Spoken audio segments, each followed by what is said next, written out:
નમસ્કાર, world media ન્યૂઝમાં આપનું સ્વાગત છે। હું છું સફી શેખ। જોઈએ આજના નવા સમાચારો। ભરૂચ ખાતે માસૂમ પાર્ક મદ્રસા કમિટી દ્વારા આજે સ્વતંત્ર દિવસની ઉજવણી નિમિત્તે વિશેષ કાર્યક્રમનું આયોજન કરવામાં આવ્યું હતું।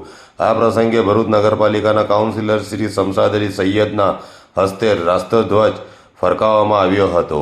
માસૂમ પાર્ક મદ્રસા ખાતે યોજાયેલા આ કાર્યક્રમમાં ભરૂચ નગરપાલિકાના કાઉન્સિલર શમશાદ અલી સૈયદ, અમીન પારખેતી, લાલા માસ્ટર, ફારૂક પટેલ, હુસેન કાઠી, મસ્જિદ કમિટીના અબ્દુલ રાજ, યાકુબ પટેલ, સિરાજ પટેલ સહિત કમિટીના સભ્યો, મદ્રસાના વિદ્યાર્થીઓ તથા સ્થાનિક આગેવાનો અને રહેવાસીઓએ ઉપસ્થિત રહ્યા હતા।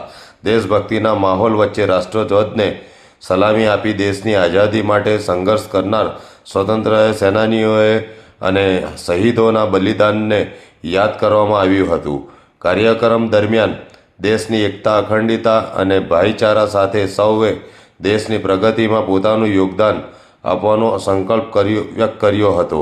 ખાસ કરીને બાળકો અને યુવાનોમાં દેશપ્રેમ તથા રાષ્ટ્ર પ્રત્યેની જવાબદારીની ભાવના વધુ મજબૂત બને તેવો સંદેશ આપવામાં આવ્યો હતો। માસૂમ પાર્ક મદ્રસા કમિટી દ્વારા સ્વતંત્ર દિવસની ઉજવણી સૌહાર્દપૂર્ણ અને દેશભક્તિના વાતાવરણમાં કરવામાં આવી હતી।